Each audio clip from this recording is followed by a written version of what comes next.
So I've got Chloe here as my model. We've done some preliminary brow mapping, and what we're going to be doing is cleaning up the shape using the Brow Boss brush series to Carve and Correct, and we're going to use them in conjunction with the Maybelline 30 hour. Any Maybelline 24 hour, 30 hour will work, and you just need a small amount on your wrist.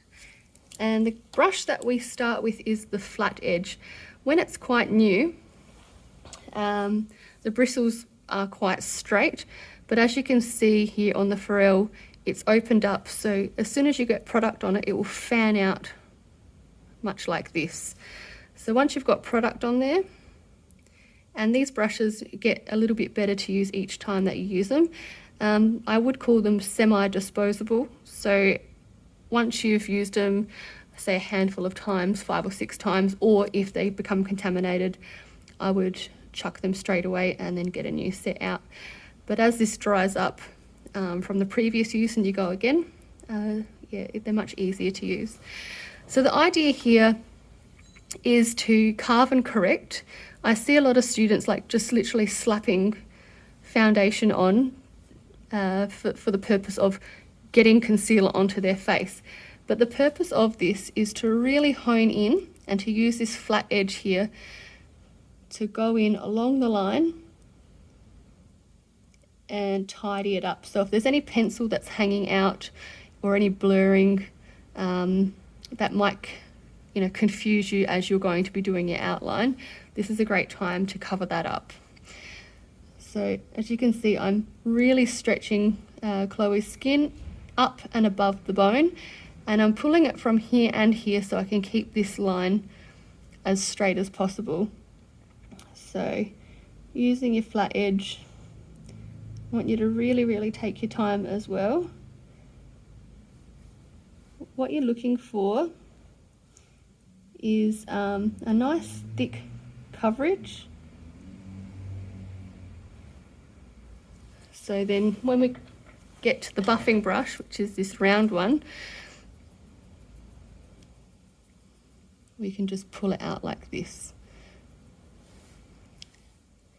And that will give us a really precise line. You've got the dark pencil here and then the white concealer line, and the idea is to create this really harsh contrast so we have a real solid dead line to work against with our needle cartridge. So continuing on,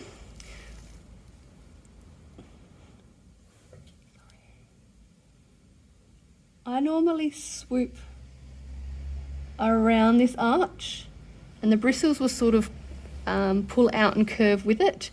If you pivot your hand here on the cheekbone and then kick your elbow out, you should get like a really nice consistent arch, similar to how a pencil would sit on the compass. You create a beautiful arc that is consistent. If we sit here and just go like this and draw any angle, you're not going to get that beautiful curve, and then both brows can start looking quite different. So moving back to this buffer and just pulling that out. There's a couple of reasons I pull the concealer out like this. The first and foremost is so clients don't get confused with so much going on their face, because when you sit them up and show them this brow shape, it's going to look really confusing with all these lines going on and these black brows that you've coloured in, and then they've also got to look past this thick makeup. So pulling it out just creates a really nice natural look and allows them to visualize it a bit better. So I wouldn't be trying to work on this side of the brow from here, so I'd be moving it right around to the other side and working with a flat brush up, still keeping the shape of the brush aligned with the line. Now if you're doing a powder brow, there's no real need to go across this top line, because we're going to be doing the stippling method. We won't need a crisp line to work with. But if we're doing the ombre brow, where the line comes all the way up and through to the head of the brow, then you'll need to do this. So I'll just demonstrate the entire brow being done for now.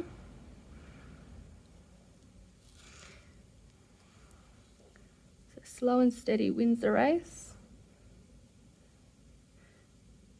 And I've removed Chloe's little baby hairs, and that just stops, well, what it does is it allows the makeup to sit nicer onto the skin.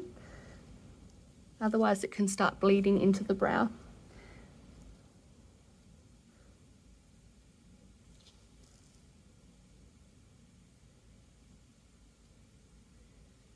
And we want to make sure that we're not distorting the brow anyhow from its perfect shape. But if you had noticed something about the brow that made it different from the other one, because your pencil may have gone off a little bit, then that's your chance to then clean that up too. Now this buffing brush, I like to use it for two purposes. One is this buffing process, but because it's got a nice little crisp edge with some firmer bristles than the other one, if you did need to make any changes, you can come in and really carve it out, and that way you won't destroy the shape. But this is all looking good. Cool, so we'll move over to the other one.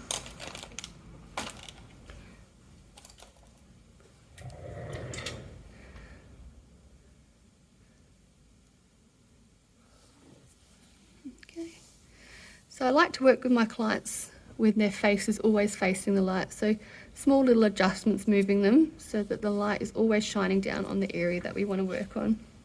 If you're sort of hovering over this way and then squeezing down to work on this one, your balance and stabilization will be off, and it will be really hard to gain perfect lines. So again, you can be resting on her cheekbone, and you will need to kick your elbow right the way out. So get comfortable with leaning on your client and just making yourself comfortable. So again, I'm pulling these two axis points up, so I've got a beautiful straight line here.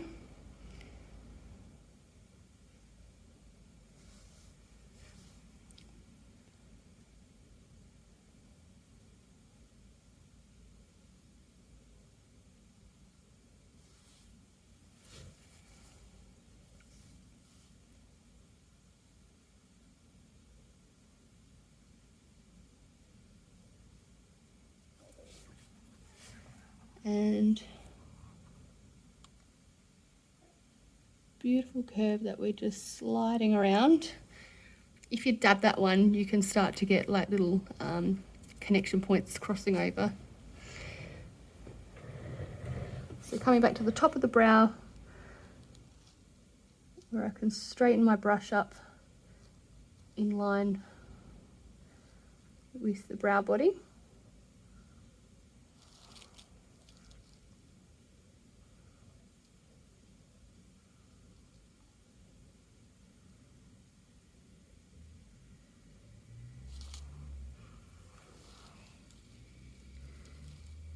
And I reckon I've probably only used maybe half a pump of foundation. You shouldn't need any more than that.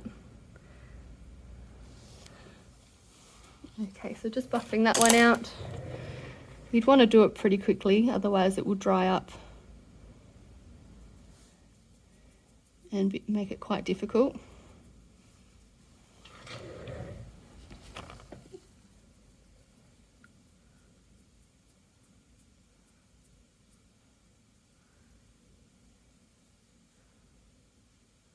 Correcting anything as you need to go. Now if it starts to get too thin, it will distort the shape, so make sure that edge around the brow is quite thick, and as it dries up it will create a nice solid line. What you want to be doing here is just looking overhead to make sure everything's symmetrical, giving it one last check with the Symmetry app, and then coming in to make any last minute corrections.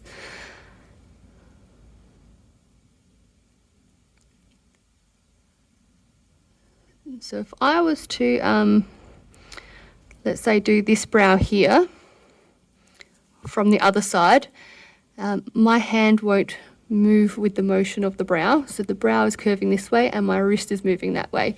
So what it would be doing is giving me an arc that challenges the brow, and it's really hard to get straight lines, and you'll end up with a scooping effect across here. So that's why we dab on the top and then come around this side to follow the arches of the natural brow.